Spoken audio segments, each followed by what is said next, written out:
interference call came at a critical point. What did you see on that play? Yeah, I saw a slant route and a flat route, and the guy guarding the flat route run into our guy. Can it be a pick play if he's the intended target on that? No, absolutely not. It's a slant and a flat route. The decision good. CJ showed you enough to take away the starting job from Brian Hoyer. Yes, he did. What was your decision that you would want to be patient and everything? What made you feel like this was the right time? Just watching it, especially early. I don't think we helped Ryan. I thought there was a lot of drops early, but CJ's had a good week of practice. He's put 2 good weeks together, and I had a feeling going in if it went like that, had to make the move, give us a chance to win. What did you like about what CJ did? I thought he came in and competed. By no means were things perfect, but the game's not too big for the guy. He comes in, doesn't hesitate. He's extremely tough. Came in there, gave us a little bit of spark, made a few off-schedule plays, which was nice.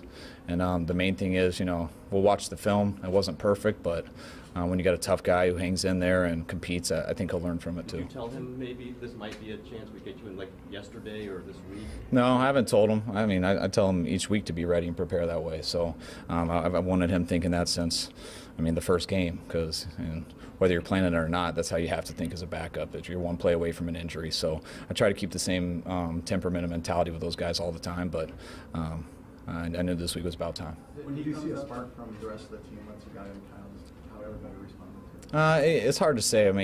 Obviously we started playing better. We made a couple plays, but do guys try harder? Do they get a spark? I don't think that's necessarily the case.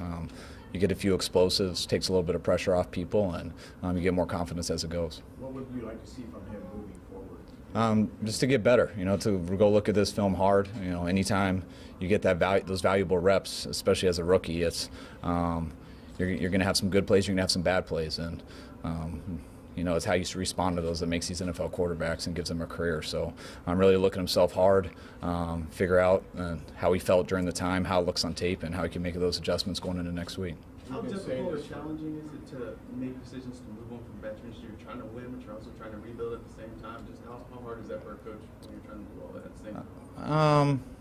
I think each situation's different. I think everyone puts too much into you're trying to win with veterans, you're trying to build with younger. I don't totally look at it that way. You try to think everything that gives you the best chance to win now without sacrificing the future. So you take it all into account. There's not just an easy answer that veterans give you the best chance to win, but you're not grooming the young guys. Guys compete. They compete every day in practice. They compete on the field, and you try to do what's best for your team.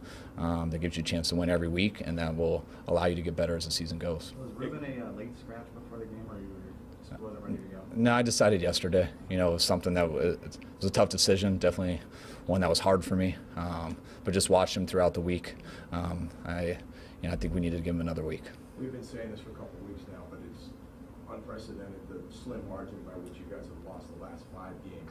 Is that challenging as a coach to not get a W to show for all the hard work, but you have to keep telling the guys? It's challenging, but it's better than not being close, So I think our guys, they know they're doing some good things. I was real proud of how the guys competed, especially the start we got off to, and to sit there and make it that close at the end.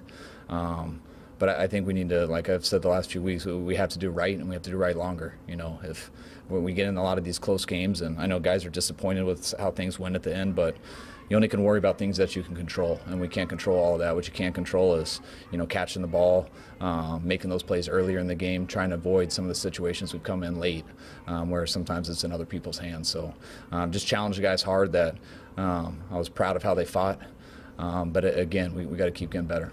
No, you're the only team in the NFL that's beat those 5 games by 3 points or less. Do you worry about, when you get back in these situations, feeling like here we go again? Until you win one. But I think I've said this to you guys over the last couple of weeks.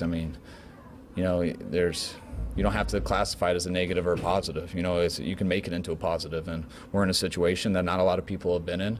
And I truly believe if you got the right people and you don't look at other people, you look at yourself, I really believe you can learn from these situations and be better from it. Yeah, it's frustrating now and putting yourself in a hole like we are. But what's this going to make us? Is it going to make us worse, or is it going to make us better in the long run? And there's absolutely no doubt in my mind, and I don't know when it'll be, but going through stuff like this will make us better. Coach, how did you like the play of Jimmy Ward today? It seemed like he was all over the field for you guys. How did you like the play? From what I saw, and again, I'm not seeing it all, but from what I saw, Jimmy flies around and hits people, and I love how he plays. He's fun to watch. I mean, if I was a fan, he's the type of guy I'd love to watch, and I love coaching him also. If you didn't get Couple that more, penalty, please. could you have tried a 57-yard field goal, 58-yard field goal from the 40 there?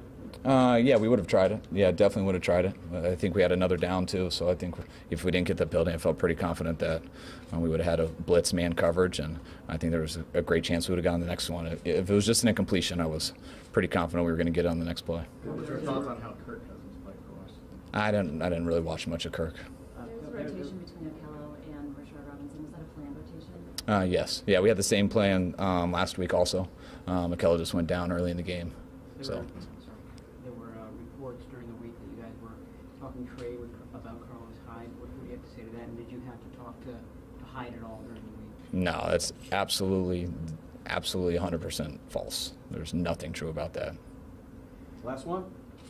This All right. 2-minute offense seems to spark the offense. What is it about a 2-minute drill that gets the offense moving? I'm not sure. I mean, sometimes, it depends the coverages they're playing. I mean, guys made a couple plays there. I don't think it's been like that every time, but, today guys got in a little bit of rhythm, made a couple explosives on the off-schedule plays, and, today would look good for the guys.